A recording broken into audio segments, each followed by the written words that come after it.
வணக்கம் தோழர்களே. பாலஸ்தீன் மீதான இனப்படுகொலை போர் துவங்கி இன்றோடு 837 நாட்கள் ஆகின்றன. இந்நிலையில் காசா உள்ளே தொடர்ந்து கொலைகளை இஸ்ரேல் செய்து வருகிறது. மற்றும் அவ்வப்போது சிறு குறிப்பிட்ட அளவில் 5 பேர் 6 பேர் என இஸ்ரேலிய சிறைகளிலிருந்து பாலஸ்தீனர்கள் விடுவிக்கப்படுகிறார்கள். அதே சமயம் வெஸ்ட் பேங்க் பகுதியிலும் மிக கடுமையான தாக்குதல்களையும் அங்கே பாலஸ்தீனர்களின் சொத்துக்களை சூறையாடுவதையும் தொடர்ச்சியாக செய்து வருகிறது இஸ்ரேல். இதே சமகாலத்தில் ஈரான் மீதான தாக்குதல் என்பது மிக அருகில் வந்து விட்டதாகவே கூறப்படுகிறது. இன்னும் சரியாக சொல்லப்போனால் கடந்த ஜனவரி 12ஆம் தேதியே தாக்குதல் அமெரிக்கா நடத்தும் என்றும் கூறியிருந்தார்கள். அதற்காக அவர்கள் பல காரணங்களை கூறினார்கள். அதில் மிக முக்கியமாக மொசாட் மற்றும் சிஐஏ இவர்களின் ஆதரவுடன் நடத்தப்பட்ட கலவரம் ஈரான் உள்ளே என்பது மிக முக்கியமான பேசுபொருளாக மிக ஒரு புரொபகண்டாவாகவே மேற்குலகம் முழுவதும் பரப்பப்பட்டது. அதையும் தாண்டி இப்போது அங்கே கலவரங்கள் முழுமையாக கட்டுப்படுத்தப்பட்டுள்ளன. இப்படி ஒவ்வொன்றாக நாம் பேச வேண்டியிருக்கிறது. நம்மோடு தோழர் செந்தில் அவர்கள் இணைந்திருக்கிறார், பேசுவோம். வணக்கம் தோழர். வணக்கம் தோழர். தோழர், இப்போ காசாவோட சூழ்நிலை பாத்தீங்கன்னா, இப்போ ஒரு போர்ட் ஆஃப் பீஸ் அப்படின்னு சொல்லி ஒன்று நான் கொண்டு வர போறேன் அப்படின்னு சொல்லி ட்ரம்ப் வச்சிருந்தாரு. அதுல நீங்க ஏற்கனவே சொல்லியிருந்த மாதிரி முதல் நபரே வந்து டோனி பிளேரு, ஈராக் வாரில் அத்தனை மக்கள் கொலை செய்யப்படுற காரணமா இருந்த ஒரு நபரையே திருப்ப கூப்பிட்டு வந்திருக்கிறாங்க. ஆனாலும் அங்கு நடக்கக்கூடிய கொலைகளை பத்தியும் அல்லது அங்க மக்களுக்கு இன்னும் உணவு போய் சேரல முழுமையா அப்படின்றத பத்தியும் அவங்க எதுவும் கவலைப்படலை. ஐநா உட்பட அனைத்து மனித உரிமை அமைப்புகளும் தொடர்ந்து சொல்லிட்டு இருக்காங்க, போதுமான உணவு இல்லை, அங்க மக்களுக்கு வந்து தொற்றுநோய் பரவதுக்கு அபாயம் இருக்கு அப்படின்லாம். இப்போதைய சூழ்நிலை அங்க என்ன இருக்கு? அமெரிக்காவோட அடுத்த ஸ்டெப் இதுல என்ன இருக்கும்னு நினைக்கிறீங்க? இந்த போர்ட் ஆஃப் பீஸ்ங்கிறது எக்ஸிகியூட்டிவ் பாடி. போர்ட் ஆஃப் பீஸினுடைய சீஃப் வந்து யாருன்னா இந்த இனப்படுகொலையினுடைய சூத்திரதாதியா இருந்த ட்ரம்ப் தான். அமெரிக்கன் அரசாங்கம் தான் முழுக்க முழுக்க ஆயுத உதவிகள் பண்ணி இந்த இனப்படுகொலையை நடத்துனுச்சு. அதே அமெரிக்கன் அதிகாரத்தினுடைய தலைமையா இருக்கக்கூடிய ட்ரம்ப் தான் வந்து இந்த போர்ட் ஆஃப் சீஃபினுடைய தலைவர். இதுதான் உலகத்தினுடைய நிலை. இவ்வளவு கேவலமான ஒரு நிலை வந்து உலகத்துக்கு வந்துடக்கூடாது, வந்துருச்சு. ஸோ இனி தொடர போறதும் இதை விட மோசமான நிலையை தான் வந்து தொடரப்போகுது.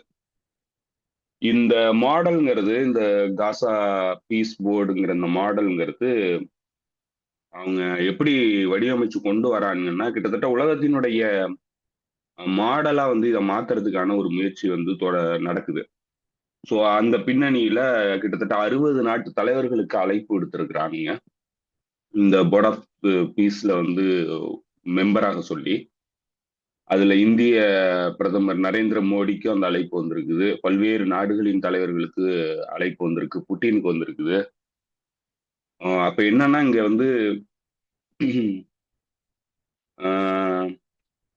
அப்ரஸ்டு பீப்புளா இருக்கிறவங்களுக்கு எந்த மரியாதையும் கிடையாது அப்படிங்கிறத இன்னைக்கு நிரூபிக்கிறானுங்க. இனப்படுகொலையோட சர்வதேச விதிகள்ங்கிறது கம்ப்ளீட்டா குழி தோண்டி புதைக்கப்பட்டுருச்சு. யுனைடெட் நேஷன்ஸுங்கிறது இன்னைக்கு ஒண்ணுக்கும் உதவாத ஒரு பாடியா இருக்குது. ஒரு காலத்துல எப்படி முதல் உலக போர் காலகட்டத்துல எப்படி லீக் ஆஃப் நேஷன்ஸ் வந்து செயல்பட முடியாம போய் அதோட அழிஞ்சு போனதோ, அதே மாதிரியான ஒரு நிலைக்கு இன்னைக்கு யுனைடெட் நேஷன்ஸ் வந்திருக்கு. ஸோ யுனைடெட் நேஷன்ஸ் தொடர்ந்து இயங்க முடியாத நிலையில இருக்கு. இப்போ வந்து புதுசா இந்த மாதிரியான ஒரு ஸ்ட்ரக்சரை வந்து மாடலை வந்து கொண்டு வரதுக்கான ஒரு முயற்சியில ஈடுபட்டு இருக்கானுங்க. இது காசால மட்டும் நிக்க போறது இல்லை. அவனுங்களே தெளிவா சொல்றானுங்க, இந்த போர்ட் ஆஃப் பீஸுங்கிறது, அதுவும் குறிப்பா ட்ரம்பே சொல்றது என்னன்னா, போர்ட் ஆஃப் பீஸுங்கிறது மிடில் ஈஸ்ட்ல அமைதியை கொண்டு வர்றது மட்டும் இல்லை, இது உலகம் முழுக்க விரிவுபடுத்தப்படுவான். உலகத்தினுடைய பிரச்சனைகள் எல்லாத்துக்கும் தீர்வு வந்து இந்த மாடல்ல இருக்கு அப்படின்னு சொல்லி இருக்கிறானுங்க. அப்படின்னா அடுத்தடுத்த நாடுகள் வந்து நீங்க உலகம் முழுக்க என்னென்ன பிரச்சனைகள் வந்து போயிட்டு இருக்குன்னு நம்ம தொடர்ந்து பேசிக்கிட்டு தான் இருக்கிறோம். வெனிசுலா பிரச்சனை, வெனிசுலாவினுடைய ஆட்சியை மாற்றுறதுக்கான முயற்சி, அதே போல கியூபாவுக்கு எதிரான நடவடிக்கைகளை தொடங்குறத அவனுங்களே அறிவிக்கிறானுங்க. ஈரானுக்கு எதிரான நடவடிக்கை, ஆட்சி மாற்றத்துக்கான நடவடிக்கைகள் நடக்குது. அதே போல நீங்க பல பகுதிகளில் இன்னும் நம்ம சொல்லவே வேண்டியதில்லை, கிரீன்லாந்து அந்த மாதிரியான ஒரு சிக்கல்ல இருக்கு. கனடா வந்து அந்த மாதிரியான ஒரு சிக்கல்ல வந்து அகப்படுது. மெக்சிகோ ஆகப்படுது, கொலம்பியா ஆகப்படுது, பிரேசில் வந்து கிட்டத்தட்ட அந்த மாதிரியான ஒரு சூழ்நிலையை நோக்கி நகரப்போகுது. ஸோ இப்படியெல்லாம் வந்து உலகம் முழுக்க வந்து ஒரு ஒரு கட்டுக்கடங்காத வன்முறைகள் வந்து போரா வந்து வெடிக்கிறதுக்கான எல்லா வாய்ப்புகளும் இன்னைக்கு திறந்திருக்குது. ஸோ இப்படியான ஒரு சூழல்ல யுனைடெட் நேஷன்ஸ் இயங்க முடியாத ஒரு நிலையில இருக்கிறதுனால இவனுங்க என்ன பண்றானுங்க, போர்ட் ஆஃப் பீஸ்ங்கிற ஒரு கான்செப்டை கொண்டு வந்து அமெரிக்க தலைமையில உலக நாடுகளை வந்து, அதாவது என்னன்னா பவர் இருக்கிறவனுங்க எல்லாம் வந்து ஒன்றிணைச்சு ஒரு இவனுங்களே அதிகாரத்தை வந்து செலுத்துறது. அந்த மக்கள் வந்து யாரும் அவங்களால அவங்களுடைய சுய சுயாட்சியை வந்து பண்ண முடியாது அப்படிங்கிற ஒரு கலோனியல் செட்டப்குள்ள திரும்ப கொண்டு போறதுக்கான ஒரு முயற்சி நடக்குது. இதுதான் வந்து மேண்டேட்டுங்கிற பின்னணியில லீக் ஆஃப் நேஷன்ஸ் கொண்டு வந்திருந்த ஒரு திட்டம். கலோனியல் பவர்ஸ் இண்டிஜினியஸ் பாப்புலேஷன் வந்து இந்த டெமோக்ரஸியை லேர்ன் பண்ற வரைக்கும் கலோனியல் பவர்ஸ் அவங்களுக்கு கார்டியன்ஷிப் கொடுக்கறது, அவங்கள வந்து ரூல் பண்றது வந்து கலோனியல் பவர்ஸ் அப்படிங்கிற பின்னணியில தான் வந்து மேண்டேட்டுங்கிற அந்த கான்செப்ட் வந்துச்சு. அது லீக் ஆஃப் நேஷன்ஸோட வந்து முடிஞ்சு போச்சு. ஸோ யுனைடெட் நேஷன்ஸ் இரண்டாம் உலக போருக்கு அப்புறம் யுனைடெட் நேஷன்ஸ் உருவானதுக்கு அப்புறம் அந்த மாதிரியான ஒரு மேண்டேட்டுங்கிறது இல்லை. ஆனால் இன்டைரக்ட் மேண்டேட் வந்து அப்படிதான் போயிட்டு இருக்கு. நீங்க அது வந்து கம்ப்ளீட்டா அந்த சட்ட நடைமுறை போயிடுச்சான்னா இல்ல. எல்லா மக்களுக்கும் அவங்களுக்கான தகுதி கிடையாதுன்னு தான் இன்னைய வரைக்கும் கலோனியல் பவர்ஸ் சொல்றாங்க. அவங்கள ரூல் பண்றதுக்கான தகுதி வந்து அவங்களுக்கு கிடையாது அப்படின்னு சொல்லிட்டு அவனுங்க சொல்றானுங்க. ஸோ இதோட உச்சகட்டமா வந்து கடந்த ஒரு 2 ஆண்டுகளுக்கு முன்னாடி யூரோப்பியன் கமிஷனுடைய ஃபாரின் பாலிசி சீஃபா இருந்த ஜோசப் பெரல் வந்து சொன்னா, நம்ம வந்து கார்டன், அதாவது வெஸ்டர்ன் கண்ட்ரிஸ் யூரோப்பியன் கண்ட்ரிஸ் வந்து கார்டன், ஆப்பிரிக்கன் கான்டினென்ட் வந்து ஜங்கிள், காடு. இந்த காட்டை வந்து கார்டனா மாத்துறதுக்கு நம்ம தொடர்ந்து முயற்சி எடுக்கணும் அப்படின்னு சொல்லி சொன்னான். அதாவது அன்சிவிலைஸ்டு பீப்புளா பர்பேரியன்ஸா இருக்கிறானுங்க மற்றவங்க எல்லாருமே, நம்ம மட்டும்தான் வந்து வளர்ச்சி அடைஞ்சு சமூக வளர்ச்சி அடைஞ்சு ஒரு சிவிலைசேஷனல் சொசைட்டியா மாறி இருக்கும். அதனால அவனுங்களுக்கு சிவிலைசேஷனை வந்து கொடுக்க வேண்டிய பொறுப்பு நம்மளோடது அப்படின்னு சொல்லி ஒரு ரேசிஸ்ட் கமெண்ட் பண்ணான். ஸோ இதே பின்னணியில தான் அவங்க காலனித்துவத்தையும் பண்ணானுங்க. காலனித்துவத்தினுடைய அடிப்படை என்னன்னாக்கா அன்சிவிலைஸ்டு பாப்புலேஷனா இருக்கிறவங்க எல்லாத்தையும் வந்து சிவிலைஸ் பண்றங்கிற பேர்ல இனப்படுகொலைகளை நடத்தினானுங்க.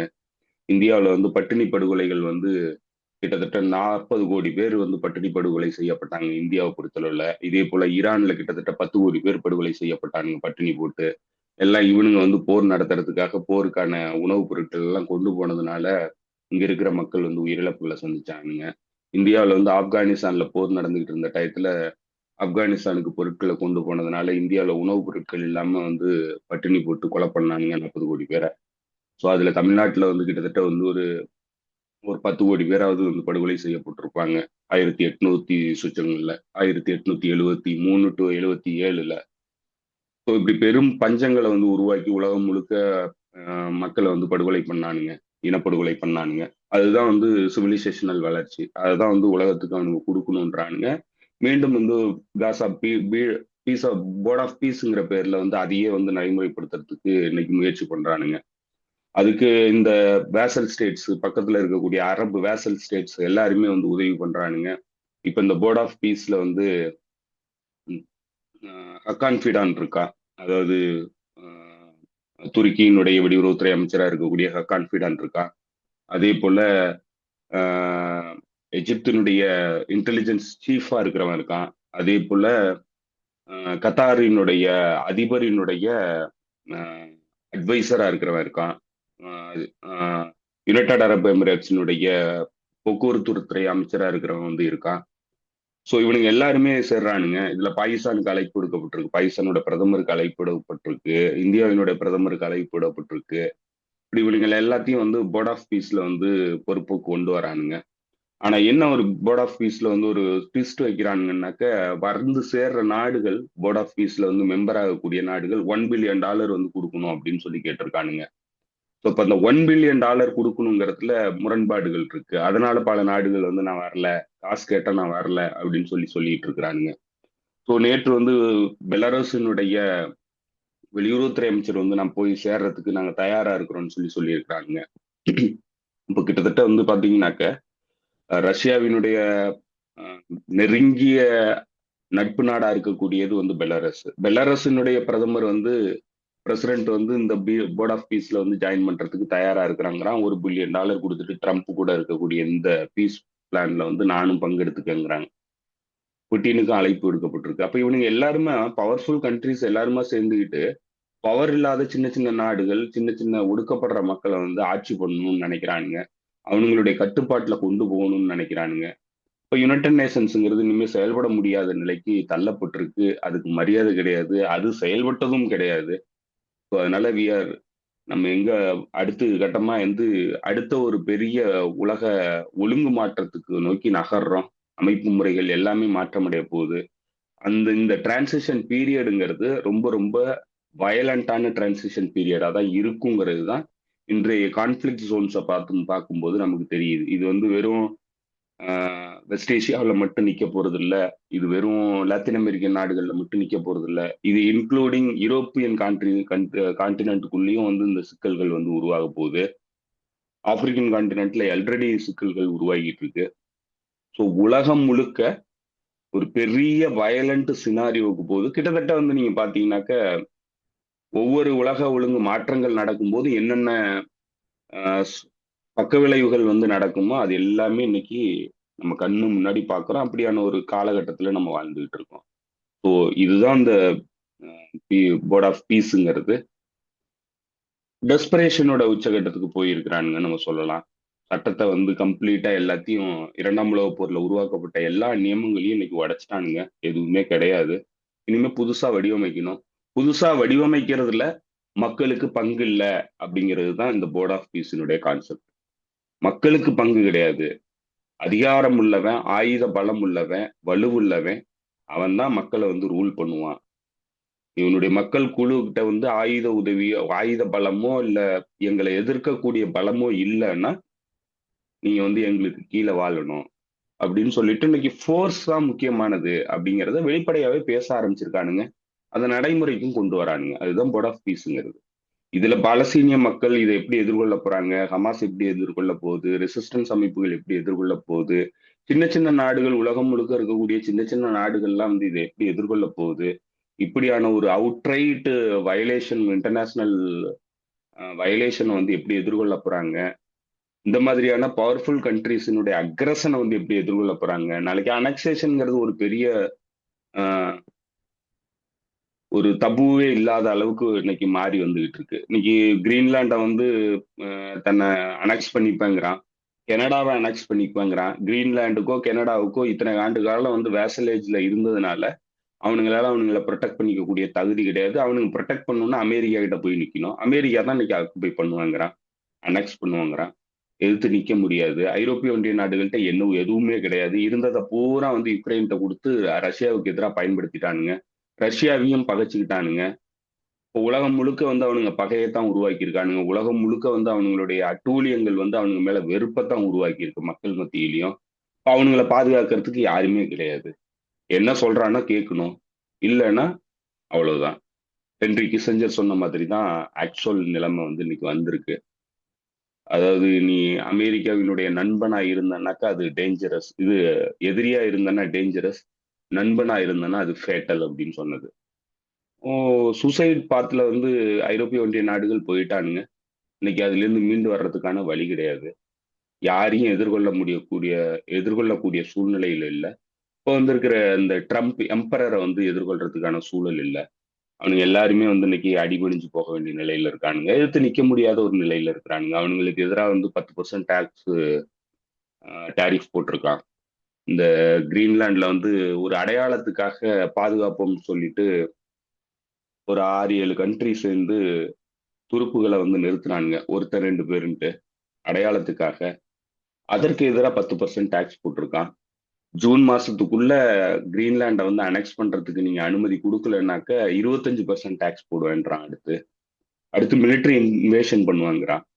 ஸோ கிரீன்லாந்து முடிஞ்சதுன்னா கனடா அடுத்து. ஸோ கனடா வந்து எதிர்கொள்றதுக்கு கனடால ஒண்ணுமே கிடையாது. கனடாவால எதிர்கொள்ள முடியாது.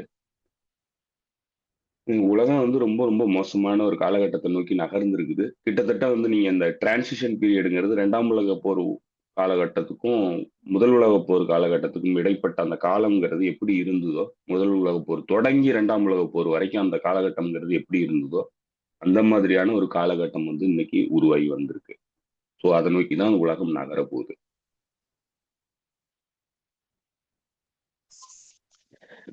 புரியுது தோழர்.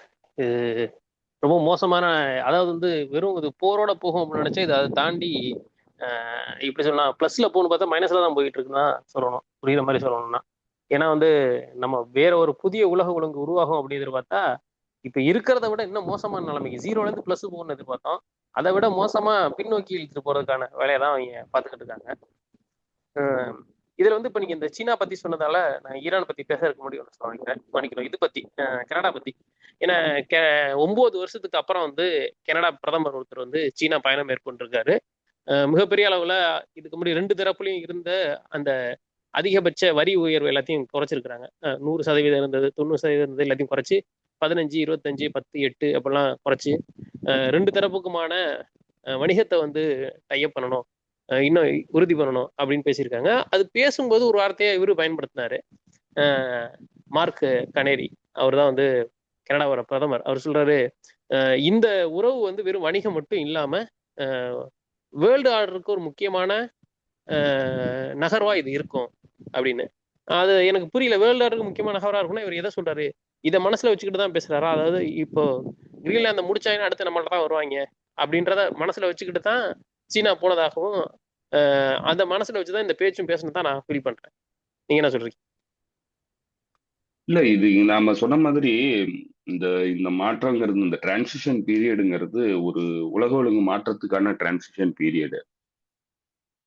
ஏன் இப்போ வந்து இந்த உலக ஒழுங்கு மாற்றம் வந்து அவசியமானதா வந்தது, இல்ல ஏன் வந்து இப்படியான ஒரு சூழ்நிலைக்கு வந்தது உலகம் அப்படின்னாக்க, இந்த பினான்சியல் கேபிட்டலிசம்ங்கிறது கம்ப்ளீட்டா வந்து அமெரிக்காவினுடைய பொருளாதார வளர்ச்சியில முக்கிய பங்காற்றின ஒரு பினான்ஸா வந்து மாறி போச்சு, எக்கனாமியா மாறிடுச்சு. ஸோ ஆனா அன்னைக்கு அவனுங்கள்ட்ட உற்பத்தி சார்ந்த தொழிற்சாலைகள் கிடையாது, ஒர்க்கர்ஸ் கிடையாது, அதுக்கான கெப்பாசிட்டி கிடையாது. அப்போ சைனா வந்து வளர்ச்சி அடைஞ்சு அதை ஃபில் பண்ண ஆரம்பிச்சதுக்கு அப்புறம் இவனுங்களுடைய பினான்சியல் கேபிட்டலை வச்சுக்கிட்டு உலகத்தை கட்டுப்படுத்தக்கூடிய சூழ்நிலையில இவனுங்க இல்லை. ஸோ இந்த பினான்சியல் கேபிட்டலை வச்சுக்கிட்டு இவனுங்க வந்து மேனிப்புலேட் பண்ணி ஹிஜோமோனிக் பவரா இருந்துகிட்டு வேர்ல்டு ரிசர்வ் கரன்சியை டாலரை வச்சிருந்ததுனால இவனுங்க கட்டுக்கடங்காம கடனை வாங்கிட்டானுங்க. உலகம் முழுக்க போர் நடத்தி எல்லா பக்கமும் செலவு கண்ணா அப்படின்னான்னு வந்து ஊதாரித்தனமா செலவு பண்ணி ஏகப்பட்ட கடனை வந்து வாங்கிட்டானுங்க. $38 ட்ரில்லியன் வந்து இன்னைக்கு அவனுங்களுக்கு கடன் இருக்கு. $38 ட்ரில்லியன் எவ்ரி இயர் வந்து ஒரு ஒரு ஒரு $1 ட்ரில்லியன் வந்து வட்டி வந்து கூடுது. ஸோ இது வந்து அன்சஸ்டைனபிள். இவனுங்கள்ட்ட வந்து சஸ்டைனபிளான தொழில் வளர்ச்சி கிடையாது, வருமானம் கிடையாது. மக்கள் வந்து இருக்க இருக்க வந்து வாழ்க்கை முறையில வந்து தொய்வை தான் சந்திக்கிறாங்க. வளர்ச்சி எதுவுமே இல்லை. இன்ஃப்ராஸ்ட்ரக்சர் டெவலப்மெண்ட் நடக்கல அமெரிக்காவை பொறுத்தளவுல. ஸோ கம்ப்ளீட்டா வந்து ஒரு ஃபெயில்டு எக்கனாமிக் பாலிசியை ஃபாலோ பண்ணி இன்னைக்கு கிட்டத்தட்ட பேங்க்ரப்சி நிலைமையில வந்து நின்றுட்டு இருக்கிறாங்க. இந்த பேங்க்ரப்சியை வந்து தடுக்க வேண்டிய இடத்துல தான் அவனுங்களுக்கு கொலாட்ரல் தேவைப்படுது. கொலாட்ரல்னாக்க இவனுங்களுடைய கடனுக்கான சொத்து. இந்த சொத்து வந்து இவனுங்கள்ட்ட இருக்கிற சொத்தை வச்சுக்கிட்டு இவனுங்களுடைய இந்த கடனை வந்து அவனுங்களால மேனேஜ் பண்ண முடியாது. அப்படிங்கிற இடத்துல தான் அவனுங்களுக்கு கொலாட்ரல் தேவைப்படுது.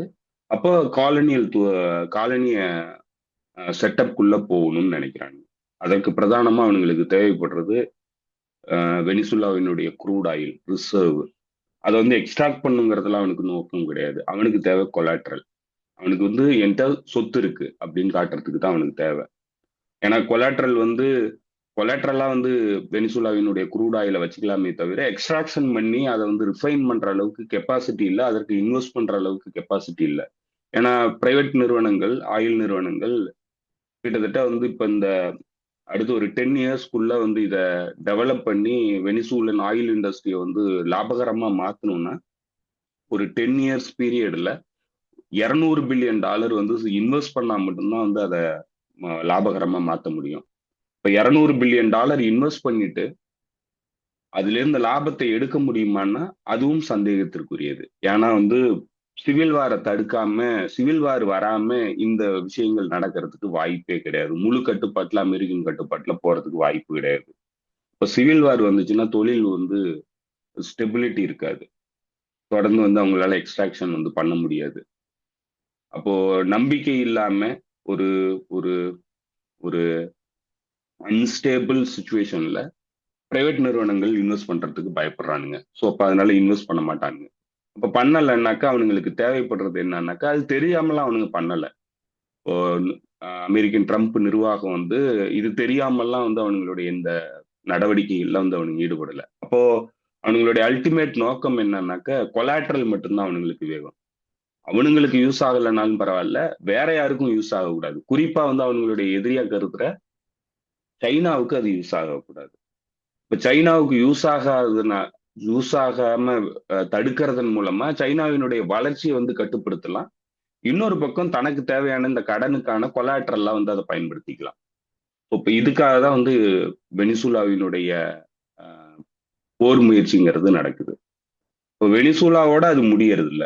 வெனிசுலா மட்டுமே வந்து வெனிசுலாவினுடைய ஆயில் ரிசர்வ் வச்சுக்கிட்டே இவனுங்களால வந்து கொலாட்ரலா வந்து யூஸ் பண்ணி இவங்களுடைய பட்ஜெட்டை வந்து பேலன்ஸ் பண்ண முடியுமான்னா முடியாது.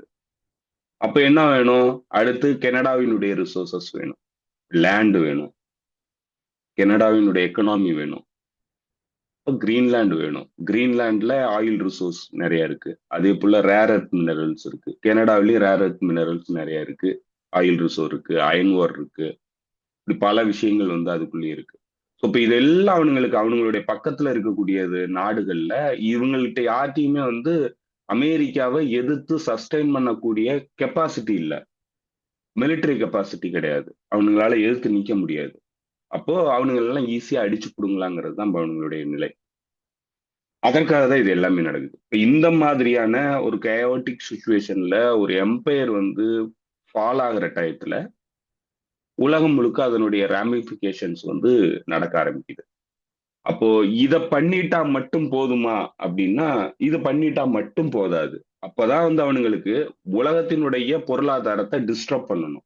இவனுங்களுக்கு கொலாட்ரல் சேவ் பண்றது மட்டும் பத்தாது, சைனாவினுடைய வளர்ச்சியை முழுசா வந்து கட்டுப்படுத்தணும். அப்படிங்கிற இடத்துலதான் ஈரான் மீதான தாக்குதலுக்கான நடவடிக்கைகளையும் வந்து ஆரம்பிக்கிறாங்க. ஏன்னா வெஸ்ட் ஏசியால இருந்து கிட்டத்தட்ட ஒரு 40-50% எனர்ஜி ரிசோர்ஸ் வந்து சைனாவினால ப்ரிக்யூர் செய்யப்படுது. சைனா வந்து பெரும்பாலும் இங்க வாங்குறது எல்லாமே சைனா தான் வாங்குது.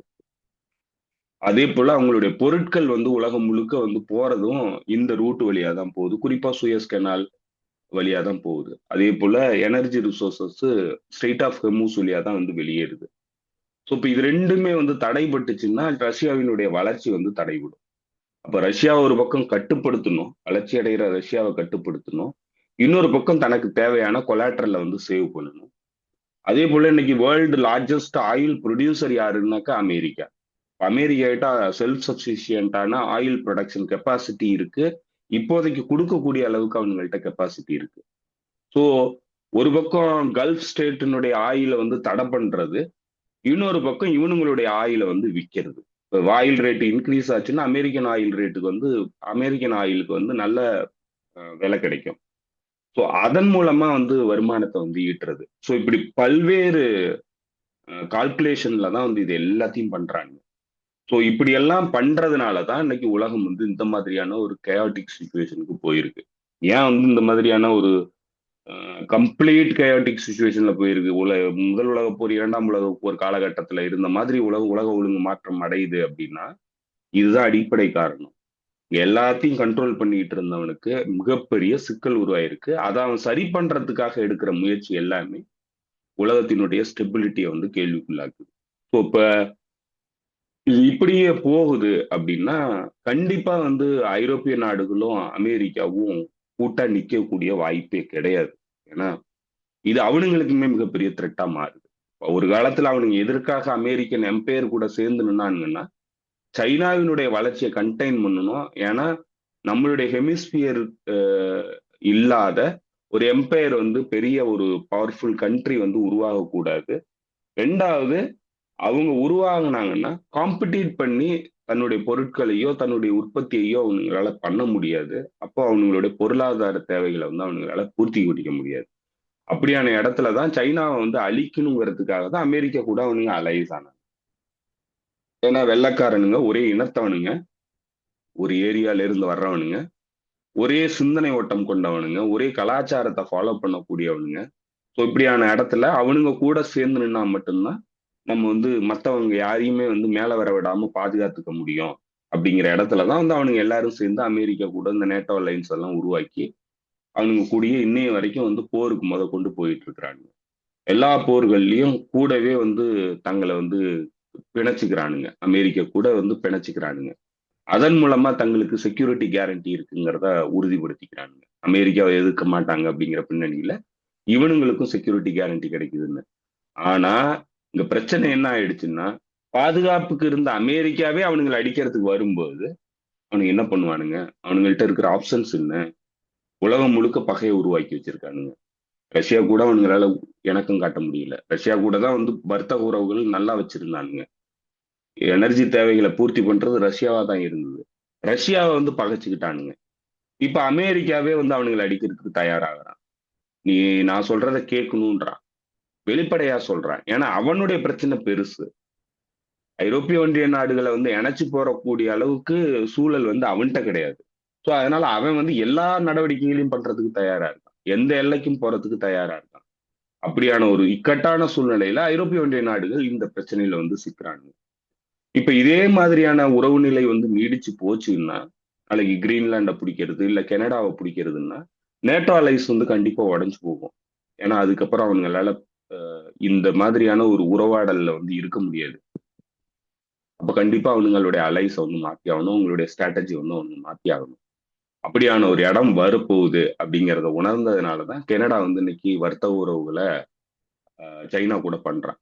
கனடாவினுடைய நடவடிக்கைகளை நீங்க பாத்தீங்கன்னா 2017-18 காலகட்டத்துல அவனுங்க வந்து ஹவாய் நிறுவனத்தினுடைய COO, CFO, chief financial officer, அதாவது ஹவாய் நிறுவனத்தினுடைய சேர்மனா இருக்கிறவருடைய பொண்ணு, அந்த பொண்ணை வந்து கனடாவில் அமெரிக்காவினுடைய உத்தரவின் பேர்ல அரெஸ்ட் பண்ணவனுங்க அவனுங்க தான். ஸோ ரஷ்யா சைனாவுக்கு எதிராக பெரிய நடவடிக்கையில ஈடுபட்டவனுங்க, நேரடியாக ஈடுபட்டவனுங்க வந்து கனடா தான்.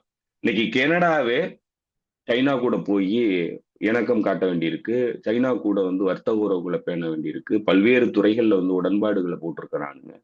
அப்படின்னா அடுத்த கட்டம் எங்க போக போகுது அப்படின்னா கனடாவுக்கு த்ரெட் வந்து சீரியஸ் த்ரெட் வர்றதுனால அவனுங்களுக்கு வேற வழி கிடையாது. அவனுங்களுக்கு மட்டும் இல்ல, ஐரோப்பிய ஒன்றிய நாடுகள்ல பல நாடுகளுக்கு இந்த மாதிரியான ஒரு சிக்கல் இருக்கு. இதுல சில நாடுகள் என்ன பண்றானுங்க, அவனுங்களை தங்களையே வந்து நாங்க நாங்க வந்து மிலிட்டரி பவரா மாறிக்கணும் அப்படிங்கிற ஒரு சிந்தனை ஓட்டத்தோட போறானுங்க. அதுல வந்து நாசி வழித்தோன்றலா இருக்கக்கூடிய ஜெர்மனியினுடைய ஃபெடரல் மெர்ஸ், அவன் என்ன பண்றான், நான் வந்து என்னைய வந்து நான் ஆயுத வலிமையா மாத்திக்க போறேன் அப்படிங்கிறான். அதை வந்து ஐரோப்பிய ஒன்றிய நாடுகள் அனுமதிக்க மாட்டேன்றாங்க. குறிப்பா வந்து பிரான்ஸுக்கு வந்து அதுல விருப்பம் கிடையாது. ஏன்னா அவனுங்க வந்து ஏற்கனவே ஜெர்மன் சுப்ரீமசி என்னங்கிறத பார்த்துருக்குறானுங்க. இரண்டாம் உலக போருக்கான அடிப்படை காரணம் ஜெர்மன் சுப்ரீமசி தான். ஸோ அப்ப அது ஜெர்மனி கிட்ட மீண்டும் வந்து ஆயுத பலம் அதிகமாச்சுன்னா அது அங்க இருக்கக்கூடிய நாடுகளுக்கு மிகப்பெரிய சிக்கல் அப்படிங்கிறத அவனுங்க புரிஞ்சு வச்சிருக்கிறானுங்க. இதுல எதுவுமே இல்லாம எந்த ஒரு அக்கறையும் இல்லாத ஒரே ஒரு நாடு ஐரோப்பிய நாடுகள்ல இருக்கிறது எதுனாக்க இந்த ஒட்டுண்ணி இங்கிலாந்து மட்டும்தான், பிரிட்டன் மட்டும்தான். அவனுங்களுக்கு ஒரு மானம் மரியாதை சூடு சொரணை எதுவுமே கிடையாது. அவனுங்க அமெரிக்கா என்ன சொன்னாலும் கேட்பானுங்க. அவனுங்களை தவிர மற்ற எல்லாருக்குமே ஏகப்பட்ட சிக்கல் இருக்கு. இன்னொரு குறிப்பிட்ட இது என்னன்னா ரஷ்யோபிக்கா இருக்கக்கூடிய ஈஸ்ட் யூரோப்பியன் நாடுகள், போலந்து, எஸ்டோனியா, ரொமேனியா, யுக்ரைன், இந்த லாட்வியா, லித்துவேனியா, இந்த மாதிரியான நாடுகள், இவனுங்கெல்லாம் வந்து எப்பவுமே ரஷ்யாவை வந்து பிடிக்காத வெறுப்புணர்வு உள்ளவனுங்க. ஸோ இவனுங்களுக்கு அமெரிக்கா விட்டா வேற வழி கிடையாது. ஸோ இப்படிதான் வந்து இருக்கு. இப்ப அது இந்த இந்த மாதிரியான ஒரு சூழல் வந்து உருவாகி வந்ததுன்னா இது வந்து அடுத்து எங்க போகும், மிகப்பெரிய போருக்கு தான் போகும். ஏன்னா குறிப்பா வந்து கடந்த 2 உலக போர்கள்லயும் எங்கிருந்து தொடங்குனுச்சுன்னா ஐரோப்பாவில இருந்து தான் தொடங்குனுச்சு. ஸோ அதே மாதிரியான ஒரு காலகட்டம் ஐரோப்பாவுக்குள்ள மீண்டும் வந்து உருவாகுது. நேட்டோ அலைன்ஸ் உடையுதுன்னா மூன்றாம் உலகப் போர் உருவாகிறது தடுக்கிறது கஷ்டம். அந்த பின்னணியில தான் அவர் சொல்றாருன்னு நினைக்கிறேன். புரியுது புரியுது. ரொம்ப டீட்டெயிலாவே சொல்லிட்டீங்க. இது நம்ம எங்க இருந்து ஆரம்பிச்சு எங்க என்னதுக்கான காரணம் அப்படின்றது வரைக்கும் முக்கியமா அந்த இதையும் சொல்லிட்டீங்க. ஏன்னா அதை நான் எழுதாம விட்டுட்டேன். ஆக்சுவலா நான் அதை பத்தி ட்விட்டர்ல அப்ப எழுதிட்டு இருந்தேன். 2019 டிசம்பர் 1 வந்து ஓஐனுடைய சேர்மன் பொண்ணு மெங்வாங் ஷூன்னு பேரு, அவங்களை கைது பண்ணி கிட்டத்தட்ட 2 வருஷம் கனடாலே வீட்டு சிறையில் வச்சிருந்தாங்க, ஜெயில வச்சிருந்தாங்க. அப்புறம் அவங்க பேசி வீட்டு சிறையில் வச்சிருந்தாங்க. அப்பதான் இப்போ ஏற்றப்பட்ட அனைத்து இப்போ குறைக்கிறாங்க இல்லையா, வரி 100 ல இருந்து 15 90 ல இருந்து 25 குறைக்கிறாங்க இல்லையா, இது எல்லாமே வந்து அப்போ இரு நாடுகளுக்கு இடையில நடந்த மனக்கசப்புகளாக அதிகப்படுத்தப்பட்ட வரி உயர்வு தான். அதுக்கப்புறம் தான் இப்போ அதை சரி பண்ணியிருக்காங்க. மேபி இதையும் ஒரு நீங்க சொல்ற மாதிரி அவங்க தற்காப்பு முயற்சியே இதுல இறங்கியிருக்காங்க அப்படின்றது நல்லா தெரியுது. இப்ப அப்படியே நம்ம இதுக்கு வரணும். ஈரான் ஈரான்ல இப்போ கலவரம் கிட்டத்தட்ட எல்லாம் முடிச்சுட்டதா சொல்றாங்க. இப்ப அடுத்தடுத்து அவங்களுக்கு அனுப்பப்பட்ட ஆயுதங்களை நாங்கள் கைப்பற்றிட்டோம்னு சொல்லி ஒரு வீடியோ ரிலீஸ் பண்ணியிருந்தாங்க. யாருக்குன்னா மொசாட்டு சிஏஏ உடைய ஆதரவுல இருக்கக்கூடிய அந்த கலவரக்காரர்களுக்கு அனுப்பப்பட்ட ஆயுதங்களை பிடிச்சிட்டு வந்தாங்க. இப்போ ஒரு மணி நேரத்துக்கு முன்னாடி தகவல் வந்திருக்கு, அவங்களுக்கு அனுப்பப்பட்ட அடுத்த ஷிப்மெண்ட்டான தொலைத்தொடர்பு கருவிகள் எல்லாத்தையும் பிடிச்சிட்டோம் அப்படின்னு. கிட்டத்தட்ட 5 நாளைக்கு அப்புறம் 5 இல்ல 7 நாளைக்கு அப்புறம் இப்பதான் இன்டர்நெட்டும் நேற்றுலேருந்து வர ஆரம்பிச்சிருக்கு ஈரான் உள்ள. அங்கத்த சூழ்நிலை எப்படி இருக்கு? ரெண்டா முக்கியமா வந்து இந்த தாக்குதல் அப்படின்றது இருதரப்புலையும் வெவ்வேறு மாதிரி பேசப்படுது. நடுவில் வந்து இஸ்ரேல் சொல்லுது எங்களுக்காக தான் அமெரிக்கா வெயிட் பண்ணுது, நாங்க இன்னும் வந்து எங்களோட ஏர் டிஃபென்ஸை இது பண்ணல, ஸ்ட்ரென்தன் பண்ணல, அதை பண்ணிட்டோம்னா அதுக்கப்புறம் மேல தாக்குதல் நடக்கிறது கன்ஃபார்ம் அப்படின்னு சொல்லி இஸ்ரேல் சொல்லுது. அங்க என்னதான் நடக்குது உண்மையிலே? போர் வந்து உறுதி, அதுல எந்த சந்தேகமும் இல்லை. ஆனா இப்போ இந்த கடந்த ஒரு 15 நாள்ல நடந்த இந்த வன்முறை வெறியாட்டம்ங்கிறது திட்டமிட்டு உருவாக்கப்பட்ட வன்முறை வெறியாட்டம். ஸோ அவங்களுடைய நோக்கமே என்னவா இருந்திருக்கு அப்படின்னாக்க, இந்த வன்முறையை உருவாக்கி ஒரு செக்யூரிட்டி கண்ட்ரோலை வந்து கம்ப்ளீட்டா உடைச்சிட்டானுங்கன்னாக்க வெளியிலிருந்து தாக்குதல் நடத்துறதுக்கான எல்லா நடவடிக்கைகளுக்கும் தயாரா இருந்திருக்கிறானுங்க. ஆனா அவங்களுடைய திட்டம் வந்து முழுமையடையல. என்னன்னா அவங்களுக்கு ஒரு ஒரு ஒரு கால்குலேஷன் பண்ணியிருப்பானுங்க, இந்த அளவுக்கு கண்ட்ரோல் வந்திருந்ததுன்னா நம்ம தாக்குதல் இமீடியட்டா பண்ணலாம் அப்படிங்கிறது அவங்களுடைய திட்டமா இருந்திருக்கணும். ஆனா அந்த லெவலுக்கு முன்னாடியே வந்து அவங்க இதை வந்து கிராக் டவுன் பண்ணிட்டாங்க. இந்த இதை அதுல குறிப்பா வந்து அவங்க முக்கியமா பண்ணது வந்து இந்த இன்டர்நெட் கனெக்ஷனை துண்டிச்சது. அதே போல போன் லைன் கொண்டு துண்டிச்சிட்டாங்க. எங்கேயுமே வந்து யாரும் போன் பண்ண முடியாத அளவுக்கு எல்லாத்தையும் வந்து டெலிஃபோன் லைன் எல்லாத்தையுமே வந்து துண்டிச்சிட்டாங்க. ஸோ இது துண்டிச்சதுக்கு அப்புறம் அவனுங்கள்ட்ட இருந்த கடைசி ஆயுதம்ங்கிறது இந்த இவனுங்களுடைய நெட்டு தான். அதாவது என்னது அது, ஸ்டார்லிங்க். ஸ்டார்லிங்க் நெட், எலான் மாஸ்கினுடைய ஸ்டார்லிங்க். ஸ்டார்லிங்க் வந்து அவனுங்க கொண்டு வர்றதுக்கான முயற்சியில கிட்டத்தட்ட வந்து 50,000 டெர்மினல்ஸ் வந்து கொண்டு வந்திருக்கிறானுங்க, கடத்திட்டு வந்திருக்கிறானுங்க. அப்ப அதுக்கு முன்னாடி எத்தனை டெர்மினல்ஸ் உள்ள கொண்டு போனானுங்கன்னு தெரியல. ஆனா பிரச்சனை என்னன்னா இவனுங்க வச்சிருந்த ஒட்டுமொத்த திட்டத்தினுடைய உச்சகட்ட நடவடிக்கைங்கிறது ஸ்டார்லிங்க் தான். ஸ்டார்லிங்க் மூலமா கம்யூனிகேட் பண்ணி இந்த போராட்டத்தை வந்து தீவிரப்படுத்தி ஒரு உச்சத்துக்கு கொண்டு வந்ததுக்கு அப்புறம் அவங்களுடைய தாக்குதலை நடத்துறதுக்கு அவனுங்க தயாரா இருந்தாங்க. ஆனா ப்ராப்ளம் என்ன ஆயிடுச்சுன்னாக்கா ஸ்டார்லிங்கை உடைச்சிட்டாங்க. ஸ்டார்லிங்க் வந்து டிசேபிள் பண்ணிட்டாங்க. 80-90% போன முறை நீங்க பேசும்போது சொன்னீங்க, 90% அளவுக்கு வந்து ஸ்டார்லிங்கை டிசேபிள் பண்ணிட்டாங்க.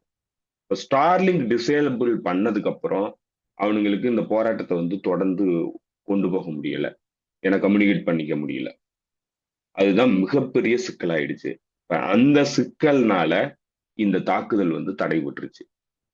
இப்போ அடுத்து என்ன இருக்கு அப்படின்னா, இந்த மொமெண்டத்தை வந்து அவனுங்களால விட முடியாது. ஏன்னா இப்ப இந்த விண்டோ ஆஃப் ஆப்பர்ச்சுனிட்டிங்கிறது கூடிய விரைவில் வந்து க்ளோஸ் ஆயிடும். அப்ப புதுசா மீண்டும் வந்து ஒரு திட்டத்தை வந்து செயல்படுத்துறதுக்கு அவனுங்களுக்கு பல்வேறு பணிகளை வந்து செஞ்சாகணும்.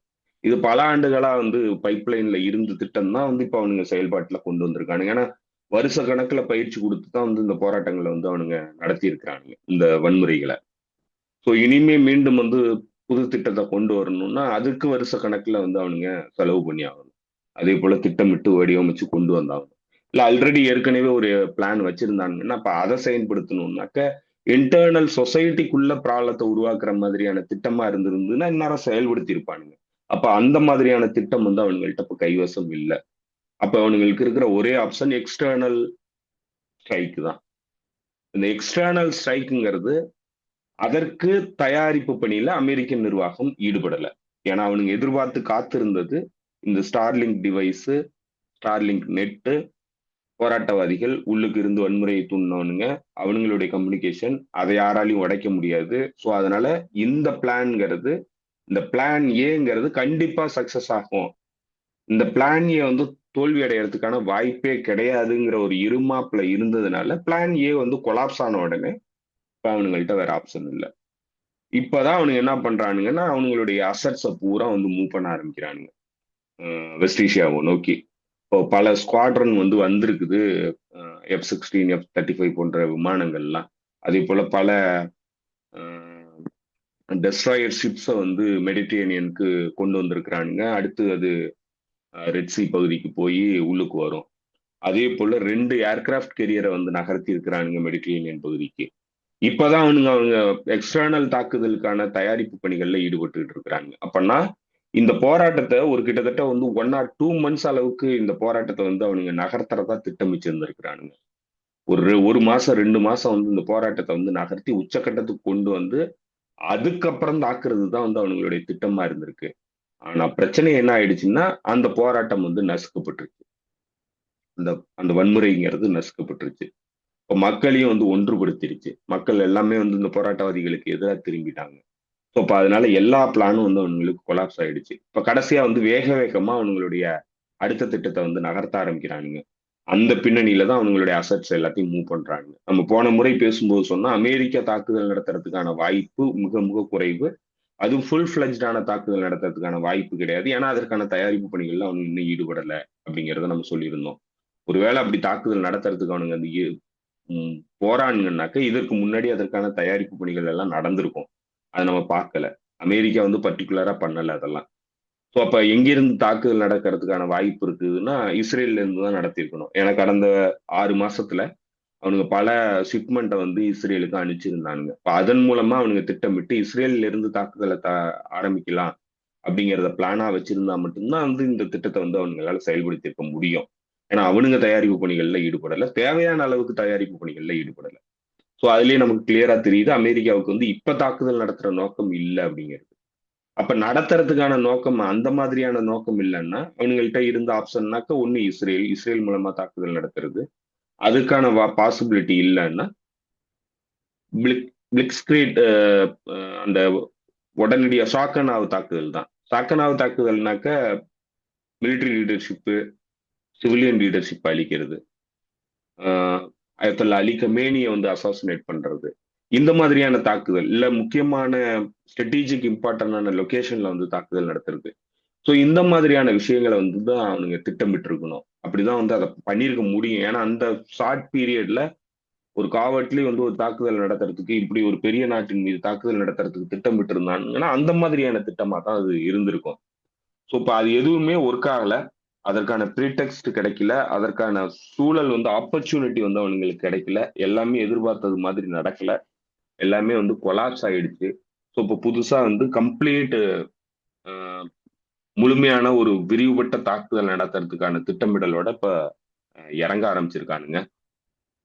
இதெல்லாம் கடந்து ஈரான் வந்து இந்த இந்த போராட்டத்துல வந்து இவனுங்க நேரடியா தலையிட்டு, குறிப்பா ட்ரம்ப் வந்து நேரடியா பேச ஆரம்பிச்சதுக்கு அப்புறம் இன்டர்னல் பாலிசியில ஈரான் வந்து தன்னுடைய செக்யூரிட்டி பாலிசி டாக்டரினை வந்து சேஞ்ச் பண்ணிச்சு. அப்பதான் வந்து அவங்க சொன்னாங்க நாங்க வந்து ப்ரீஎம்டிவ் பண்றதுக்கு தயங்க மாட்டோம் அப்படிங்கறத சொன்னாங்க. இப்ப இவனுங்களுடைய ஒட்டுமொத்த டிசப்ஷன் முயற்சி, இந்த தாக்குதல் வந்து இன்னைக்கு நடக்க போகுது, நாளைக்கு நடக்க போகுது அப்படின்னு சொன்னதுக்கான அடிப்படை ஒருவேளை வந்து இவனுங்க தயாரிப்பு பணிகள்ல ஈடுபடாததுனால ஈரான் தாக்குதல் நடத்துறத புஷ் பண்றதுக்காக, போஸ்ட்பான் பண்றதுக்காக இந்த டிசப்ஷன் முயற்சியிலையும் ஈடுபட்டு இருக்கலாம். ஸோ இப்ப இப்படிதான் இருந்திருக்கே தவிர இவனுங்க ஒரு ஃபுல் ஃபிளஜ்டு வார ஈரான் மீது நடத்துறதுக்கான வாய்ப்பு கடந்த வாரங்கள்ல கிடையாது. இனிமே அது உருவாகிறதுக்கு நிறைய வாய்ப்புகள் இருக்கு. அதை நோக்கிதான் நகர்றானுங்கிறது நமக்கு தெரியுது. அப்ப ஈரான் சைட்ல இருந்து என்ன சொல்றாங்க, குறிப்பா வந்து நேற்று முன்தினம் பேசின ஈரானுடைய பிரசிடென்ட் முகமது பசஸ்கியான், மசூத் பசஸ்கியான் வந்து என்ன சொல்லியிருக்கிறாருன்னா, சுப்ரீம் லீடர் மீது தாக்குதல் நடத்தினா அது ஆல் அவுட் வார் ஆகிறத யாராலையும் தடுக்க முடியாதுங்கிறத சொல்லியிருக்கிறாரு. இன்னொரு முக்கியமான விஷயம், அவங்களுடைய பார்லிமெண்டரி ஸ்பீக்கரினுடைய சீஃப் அட்வைசரா இருக்கிற ஒரு இன்னொரு விஷயத்த சொல்லியிருக்கிறாரு. அவர் சொல்லியிருக்கிறது என்னன்னா, கடந்த முறை இந்த 12 நாள் போர் நடக்கும்போது நம்ம அதற்கான தயாரிப்பு பணிகள்ல தயாரா இருந்தோம். ஆனா அதற்கான ஆப்பர்ச்சுனிட்டி கிடைக்கல.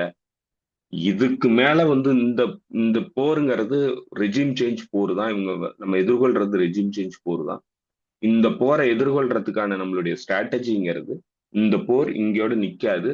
இது எஸ்கலேட் ஆகி எல்லா பக்கமும் இந்த போர் வந்து எக்ஸ்பான்ஷன் ஆகி போகும். குறிப்பா கல்ஃப் நாடுகளினுடைய ஆயில் மார்க்கெட்ல மிகப்பெரிய பாதிப்பை ஏற்படுத்துற மாதிரியான போரா இந்த போர் போகும். இது ஒரு நாள் 2 நாள்ல, ஒரு வாரம் 2 வாரத்துல முடியாது. மாச கணக்குல இந்த போரை நம்ம வந்து தொடருவோம் அப்படிங்கறத அவர் சொல்லியிருக்கிறாரு. இது வந்து கிட்டத்தட்ட எச்சரிக்கை. இதான் உங்களுடைய ஸ்ட்ராட்டஜி. இப்போ அமெரிக்கா, இஸ்ரேல், நேட்டோ நாடுகள் இவங்கெல்லாம் சேர்ந்து ஈரான் மீது தாக்குதல் நடத்தினாங்கன்னா, சிவியரான ஒரு தாக்குதல் நடத்தினாங்கன்னா அதற்கான பாசிபிலிட்டி ரொம்ப ரொம்ப அதிகம். ஏன்னா இன்னைக்கு நேட்டோ நாடுகளுக்குள்ள ஏற்பட்டுக்கிட்டு இருக்கிற இந்த பிளவை வந்து சரி பண்ணணும்னா எக்ஸ்டர்னல் பவர் மீது போர் தொடுக்கிறது தான் அவனுங்களுக்கு இருக்கிற வழி. இதற்கு ஐரோப்பிய நாடுகள் தயாரா இருக்கிறானுங்க. ஏன்னா இப்ப அமெரிக்காவை வந்து டைவர்ட் பண்ணி ஈரான் மீதான தாக்குதலுக்கு நகர்த்திட்டாங்கன்னா நேட்டோவை வந்து பாதுகாத்துடலாங்கிறது அவங்களுடைய நினைப்பு. ஸோ அவங்களுடைய கால்குலேஷன். கிரீன்லாந்து மீது தாக்குதல் வராதுங்கிறத நினைக்கிறானுங்க. ஸோ அதனால எல்லாரும் சேர்ந்து புஷ் பண்றதுக்கு வாய்ப்பு இருக்கு. அப்படி புஷ் பண்ணாங்கன்னா இந்த போருங்கிறது ஈரான் தரப்புல இருந்து பார்க்கும்போது இந்த பகுதி முழுக்க பத்தி எரியும். இந்த பகுதியில் இருக்கக்கூடிய ஆயில் ரிசோர்சஸ் எதுவுமே வெளியேற முடியாது. எல்லா நாடுகளும் பாதிப்பை சந்திக்கும். இந்த போர் உடனடியா முடியாது. ரெஜிம் சேஞ்சுங்கிறது நடக்காது. ஒருவேளை ரெஜிம் சேஞ்ச் நடந்தனால் கூட இந்த பகுதி அடுத்த 30 ஆண்டுகளுக்கு அமைதியா இருக்காது. இப்பவுமே அமைதியா இருக்கிற மாதிரிலாம் தெரியல. இப்பவும் அப்படியேதான் இருக்குது இது சர்க்காசியமா. மாதிரி இது மாதிரி ஒரு 10 மடங்கு அமைதியற்ற நிலையை நோக்கி நகரும். அப்படி வேணா சொல்லலாம். இதை விட இன்னும் மோசமான நிலைமைக்கு இப்ப யாரெல்லாம் வந்து இந்த துபாய் மாதிரியான இடங்கள்லாம் ரொம்ப சொபஸ்டிகேட்டடா இருக்கிறவனெல்லாம் இல்ல அலறி இப்ப அடிச்சு. என்னன்னா பாதிப்புங்கிறது இப்ப வெறும் பாலஸ்தீனியர்கள் பாதிப்பை சந்திக்கிறாங்க, ஈராக்கியர்கள் பாதிப்பை சந்திக்கிறாங்க, யமன் சந்திக்குது, யமனீஸ், லெபனான் சந்திக்குது, சிரியா சந்திக்குது, ஈரான் சந்திக்குது. மத்தவன்கள் எல்லாம் நிம்மதியா தானே இருக்கிறானுங்க அந்த பகுதியில. இப்ப அது அது அவனுக்கு எந்த அது உடை பாதிப்பும் அது சந்திக்கல. அது உடையும் போதுதான் இவங்களுக்கு அந்த அறிவு வரும் அப்படின்றது நமக்கு தெரியுது. அவனுங்களுக்கு அதுதான். உடையிறது மட்டும் இல்ல, குளோபல் எக்கனாமியும் வந்து பெரிய சிக்கலை எதிர்கொள்ளும். ம், ம். அப்போ இது உலகம் முழுக்க இதனுடைய எஃபெக்ட் வந்து உலகம் முழுக்க இது வரைக்கும் தெரியாம இருந்த எஃபெக்ட் உலகம் முழுக்க வந்து எதிரொலிக்கும். மிகப்பெரிய சிக்கலை வந்து உலகம் முழுக்க உருவாக்கும்.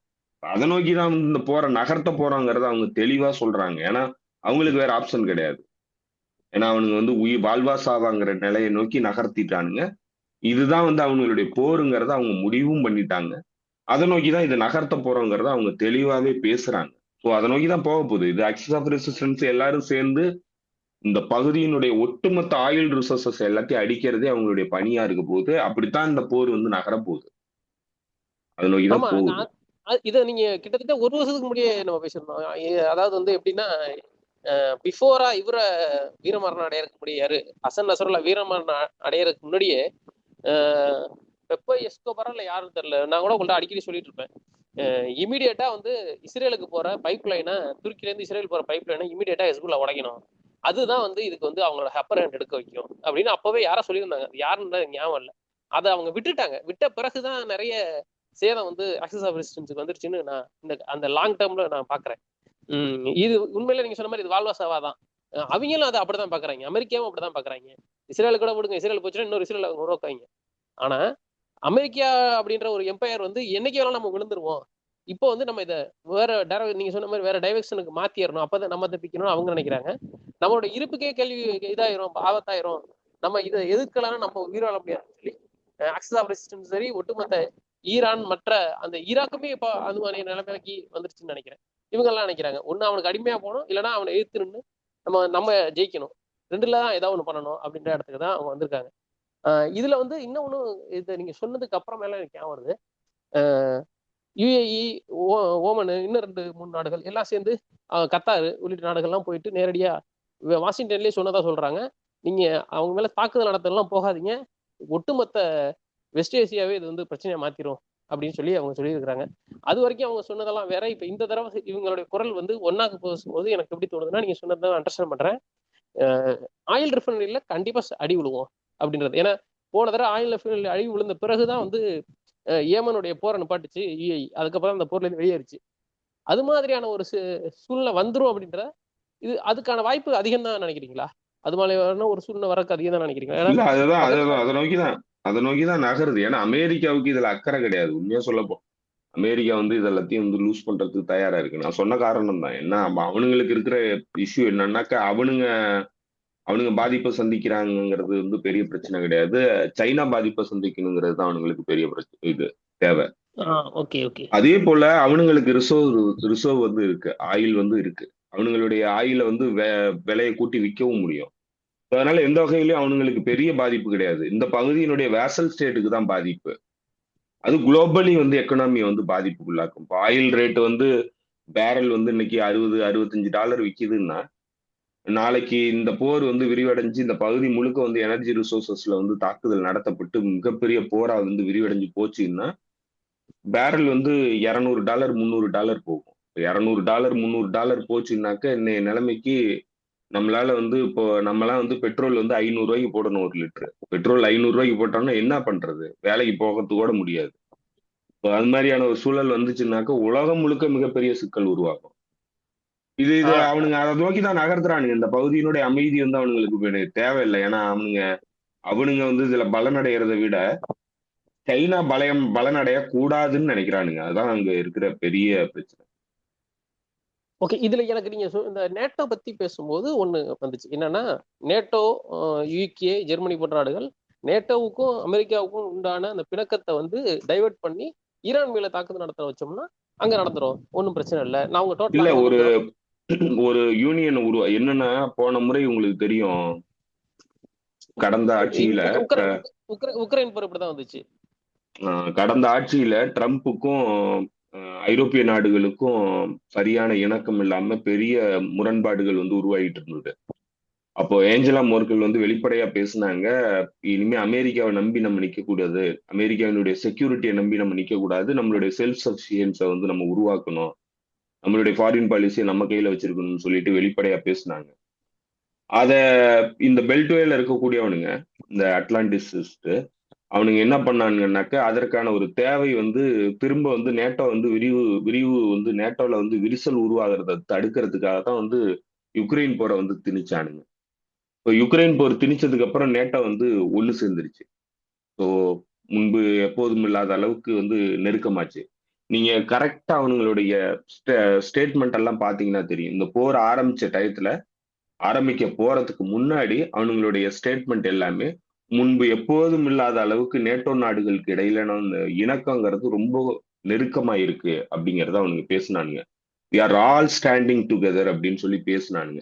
அப்ப யாருக்கு அந்த தேவை இருந்ததுன்னாக்க, யாரு ஸ்டாண்டிங் டுகெதரா இல்லையோ அவங்களுக்கு தான் அந்த தேவை இருக்கு. அவனுங்களுக்கு விரிவு இருந்தத சரி பண்றதுக்கான ஒரு வாய்ப்பா தான் வந்து யுக்ரைன் போரை வந்து அவனுங்க பார்த்தானுங்க. ரஷ்யாங்கிற ஒரு காமன் எனிமியை வச்சு அவனுங்க மீண்டும் வந்து நேட்டோ அலைன்ஸை ஸ்ட்ராங் பண்ணிக்கிட்டாங்க. இப்போ அதே மாதிரியான சிக்கல் மீண்டும் வர்றதுனால நேட்டோவை ஸ்ட்ராங் பண்ணணும்னா, நேட்டோவுக்கு தொடர்பு இல்லாத ஒரு நாட்டின் மீது தாக்குதல் நடத்துறதுக்கு எல்லாரும் சேர்ந்து ஒண்ணு சேர்ந்து போனானுங்கன்னாக்க மீண்டும் வந்து நேட்டோ ஸ்ட்ராங் ஆகும். இது அவனுங்களோட இன்ட்ரெஸ்ட்ல அவனுங்க பண்றாங்க. இல்ல, நான் என் கேள்வியை முடிச்சிடுறேன். நீங்க சொன்னது எனக்கு புரிஞ்சிருச்சு, என்ன தோழர்களுக்கு புரியணும், அதனால அது கரெக்டா புரிஞ்சிருச்சு. இந்த இந்த அலைவரிசையிலேயே நான் சொல்றேன். இப்போ வந்து ரஷ்யாவை தனிமைப்படுத்தியாச்சு, உக்ரைனுக்காக வந்து எல்லா நாடுகளும் கைது காசு போட்டு எல்லாம் பண்ணியாச்சு, உள்ள இறங்கியாச்சு, தோல்வி மட்டும் எந்த தன்னோட கையால ஒருத்தன் கீழே இருக்கணும், அவன் அடி வாங்கி பாதி இடத்துல இருக்கிற இடத்துல பாதி இடத்த விட்டுட்டு, இந்த பக்கம் வந்து எந்த அமெரிக்காவை அந்த அமெரிக்காவில் யாரு ஒரு இதுதான் வந்து நேட்டோ. திரும்பவும் இதே போல நீங்க சொல்ற மாதிரி நடக்குதுன்னு வச்சு, இது நடந்துருச்சு. ஈரான் மேல தாக்குதல் நடத்திட்டாங்க, ஆரம்பிச்சிருச்சு, போர் போயிட்டு இருக்கு. ஆனா இந்த போர் முடிஞ்சாதான் இந்த பக்கம் வருவாங்க, எங்க கிரீன்லாந்து பக்கம் வருவான். இந்த போர் முடியவே கூடாது அப்படின்றதுதான் எனக்கு தெரிஞ்சு இவங்களோட எண்ணமா இருக்கும், யூரோப்போட எண்ணமா இருக்கும். ஏன்னா இந்த போரை சீக்கிரம் முடிச்சாதான் அது வந்து அமெரிக்காவுக்கு லாபம். ஆனா இந்த போர் தொடர்ந்து போச்சுன்னா யூரோப்புக்கு லாபம். இதுல ரெண்டுல எது நடக்கும்? இந்த போர் வந்து உடனே முடியறதுக்கு வாய்ப்பு கிடையாது. ஏன்னா இது வந்து அவனுங்க மட்டுமே முடிவு பண்றது இல்லைல்ல, எதிராளியை வச்சு தானே முடிவு பண்ண முடியும். இப்போ எதிராளியை பொறுத்தளவுல வந்து இந்த பகுதியில் ஆக்சிஸ் ஆஃப் ரெசிஸ்டன்ஸ் கடந்த 40 வருஷமா வந்து இந்த பகுதியில் இருந்துட்டு தான் இருக்கிறாங்க. So அவங்க யாருமே விட்டு கொடுத்துட்டு உடனே போக போறது இல்லை. ஸோ அதனால இது வந்து அவனுங்க ஒரு பக்கம் ஸ்ட்ராட்டஜி வடிவமைச்சு செயல்பட்டாலும் எதிராளியை பொறுத்து தானே அது வந்து தொடருமா நிக்குமாங்கிறதெல்லாம் சொல்ல முடியும். இந்த போருங்கிறது நிக்கிறதுக்கு வாய்ப்பு கிடையாது.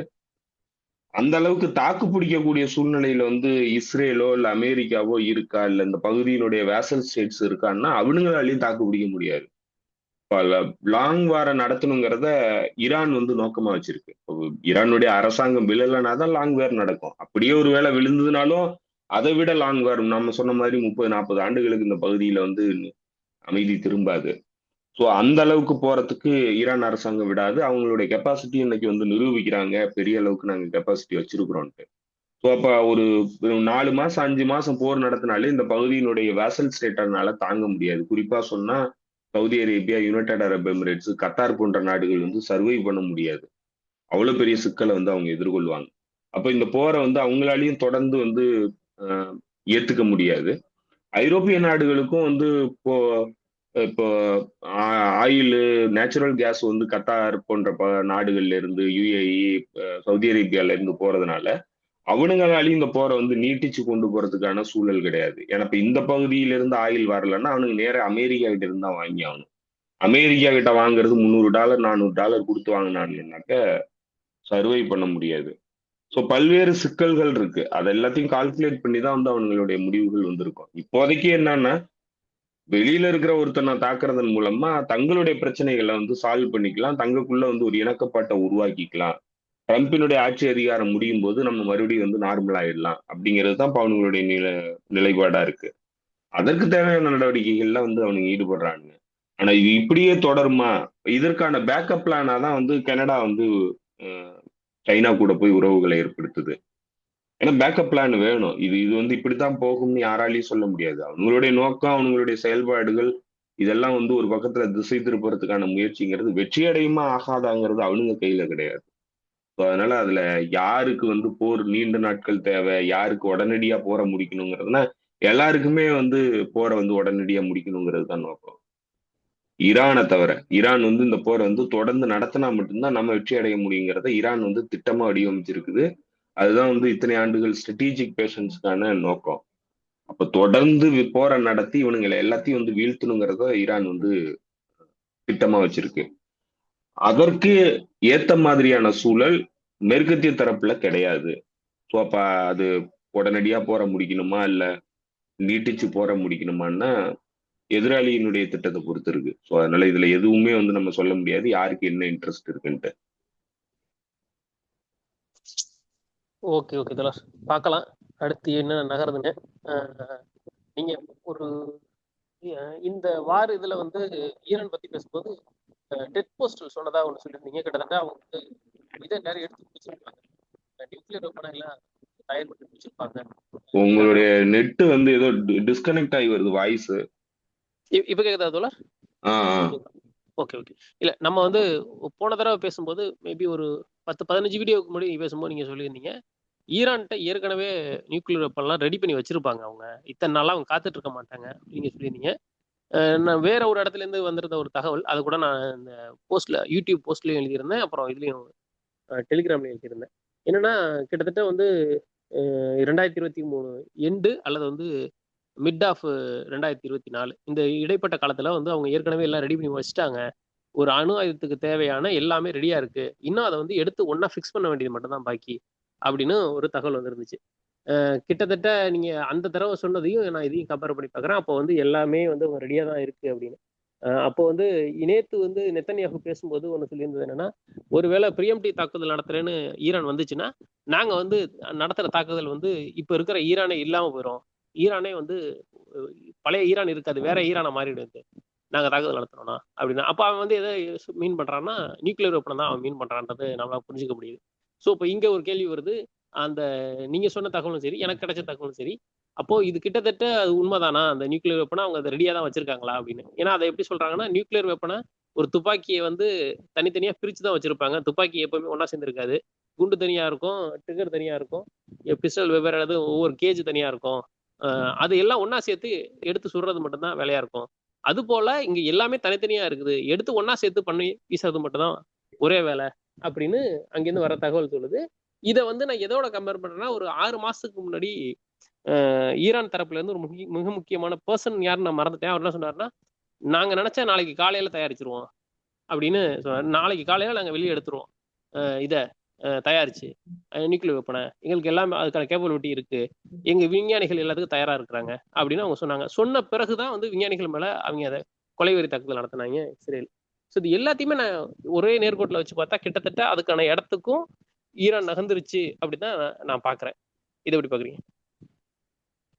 இல்ல தோழர், இது நம்ம ஸ்பெகுலேஷன் பண்றதுதான், அனுமானங்கள் மூலமா சொல்ற தகவல் தான் தவிர இது உறுதிப்படுத்தப்பட்ட தகவல் கிடையாது. இப்ப டெட் போஸ்டல் சொன்னது டெக்னிக்கலா அவர் சொன்னாரு, இவ்வளவு கெப்பாசிட்டி இருக்குன்னா அவங்களால வந்து ஈஸியா தயாரிச்சிட முடியும், அதனால வந்து நீங்க ஈரான்ட்ட ஆயுதம் இல்லைங்கிற எண்ணப்பாட்டுக்கே போகக்கூடாது. ஒருவேளை நீங்க தாக்குதல் நடத்திட்டா கூட அடுத்து இம்மீடியட்டா வந்து அவங்களால தாக்குதல் நடத்த முடியும், ஏன்னா எல்லா கெப்பாசிட்டியும் அவங்க வச்சிருக்காங்கிறத டெட் போஸ்டல் டெக்னிக்கல் டேர்ம்ல என்னென்ன இருக்கு, என்னென்ன பண்ணியிருக்கிறாங்க அதெல்லாம் அசஸ் பண்ணி அவர் சொன்னது. ஸோ அது வந்து ஒரு ஒரு ஆய்வு, அவர் சொன்னது வந்து ஒரு ஆய்வு. மற்ற இன்சைடர் இன்ஃபர்மேஷன்ல வேற யாராவது சொல்றதெல்லாம் வந்து ரூமர்ஸ், அதை நம்ம வந்து பெருசா இது வந்து ஒரு முக்கியமான தகவல்கள்லாம் நம்ம பார்க்க தேவையில்லை, ஏன்னா அது வந்து அடிப்படை இல்லாத ரூமர்ஸ். வச்சிருக்கிறாங்களா வச்சிருக்கலையாங்கிறதெல்லாம் அவங்களுக்கு தான் தெரியும். யாருமே வந்து அதை அந்த நாலேஜ் உள்ள ஆட்கள் வந்து இங்க யாருமே கிடையாது. அவ்வளவு வெளிப்படையா யாரும் யார்ட்டையும் அந்த நாலேஜை ஷேரும் பண்ண மாட்டாங்க. ஸோ அதெல்லாம் வந்து ரூமர்ஸ், அதை நம்ம முக்கியத்துவம் கொடுக்க தேவையில்லை. டெட் போஸ்டல் சொன்னது டெக்னிக்கலா வந்து அதற்கான கெப்பாசிட்டி ஈரான்ட்ட இருக்குங்கிறது தான் சொன்னாரு. ஒருவேளை தாக்குதல் நடத்துறதுக்கு முன்னாடி நீங்க தாக்குதல் நடத்தணும்னு யோசிச்சீங்கன்னா அது மிகப்பெரிய முட்டாள்தனம் அப்படிங்கிறது தான் டெட் போஸ்டல் சொன்னது. ஏன்னா நீங்க நடத்தினதுக்கு அப்புறம் ஈரான் வந்து மீண்டும் வந்து உங்க மீது அந்த தாக்குதலை நடத்தும் அப்படிங்கிறது அவருடைய அசஸ்மெண்ட். ஸோ அதனால இது ரெண்டுக்கும் நிறைய வேறுபாடு இருக்கு. நம்ம அதையும் இதையும் போட்டு ஒன்னா குழப்ப தேவையில்ல. இந்த ரூமர்ஸ்ங்கிறது எப்பவுமே வந்துகிட்டு இருக்கிற ரூமர்ஸ் தான். ஆயுதம் வச்சிருக்கிறாங்கிறது இல்ல வைக்கலங்கிறது, என்ன நடக்குதுங்கிறத நம்மளால உறுதியா யாராலையும் சொல்ல முடியாது, அவங்களா அறிவிச்சா மட்டும்தான் நமக்கு தெரியும். புரியுது புரியுது தோழர். ஓகே, பார்க்கலாம். எனக்கு அது அண்டர்ஸ்டாண்ட் ஆயிடுச்சு, புரியுது. ஓகே தோழர், உங்க நேரத்துக்கு மிக்க நன்றி, மீண்டும் சந்திப்போம். நன்றி தோழர், தோழர்களுக்கும் நன்றி. அப்புறம் போன முறை பேசும்போது நம்ம வந்து ஒரு ஹைப்பத்தட்டிக்கலா ஒரு விஷயத்த பேசியிருந்தோம். ஆக்சுவலா அது வந்து பொது வெளியில நம்ம பேசியிருக்க கூடாது, அது நீங்க எடுத்துட்டீங்கிறதுனால நான் சொன்னேன். ஆக்சுவலா நம்ம வந்து ஒருவேளை இந்த மாதிரியான ஒரு கால்குலேஷன் இருக்கலாம் அப்படிங்கறத நம்ம சொல்லியிருந்தோம். ஆனா அது இல்லைங்கிறது இப்போ உறுதியாயிடுச்சு. அது இல்லைங்கிறது உறுதியாயிடுச்சு. ஏன்னா இவனுங்களே வந்து பல ஆண்டுகளா திட்டமிட்டு தான் வந்து உருவாக்கி இருக்கிறானுங்க இந்த போராட்டத்தை. நீங்க சொல்றது வந்து அந்த ஐஆர்ஜிசியே தொடங்குச்சா இந்த வணிக போராட்டத்தை அப்படின்னு நான் கேட்டிருந்தேன். அதானே? Okay okay okay. இப்போ இவனுக்கு பல ஆண்டுகளா திட்டமிட்டு இருக்கானுங்க, அதற்கான வாய்ப்பு பார்த்திருக்கிறானுங்க. இப்போ இந்த கரன்சி ஃபால் ஆனது உடனே, அந்த போராட்டம் வந்த உடனே அந்த வாய்ப்பை வந்து பயன்படுத்தி அவனுங்க தாக்குதலை ஆரம்பிச்சிருக்கானுங்க. ஸோ அதனால இது இவங்களா வந்து உருவாக்கி எல்லாம் பண்ணல. ஆனா அது ஒரு ஆப்பர்ச்சுனிட்டி அவங்களுக்கு பயன்பட்டு இருக்கு, அவ்வளவுதான். ஏன்னா இப்ப கிராக் டவுன் பண்றதுக்கான ஒரு சரியான ஆப்பர்ச்சுனிட்டி கிடைச்சிருக்கு. ரெண்டாவது கண்ட்ரி வந்து யுனைட் பண்றதுக்கான ஒரு வாய்ப்பும் கிடைச்சிருக்கு. ரெண்டாவது இவனுங்க வந்து மூணாவதா வந்து இவனுங்களுடைய அசட் எல்லாமே இப்ப வேஸ்ட் ஆயிடுச்சு. அவங்களுடைய அப்ஜெக்டிவ் வந்து நிறைவேற்றாம அசட் வந்து வேஸ்ட் ஆயிடுச்சு. அந்த வகையில இது வந்து ஈரானுக்கு பாசிட்டிவா முடிஞ்சிருக்கு. Correct correct. ஓகே தோழர், பார்க்கலாம். சந்திப்போம். தோழர்களுக்கும் நன்றி, உங்களுக்கு நன்றி தோழர். நன்றி தோழர்களுக்கும் நன்றி.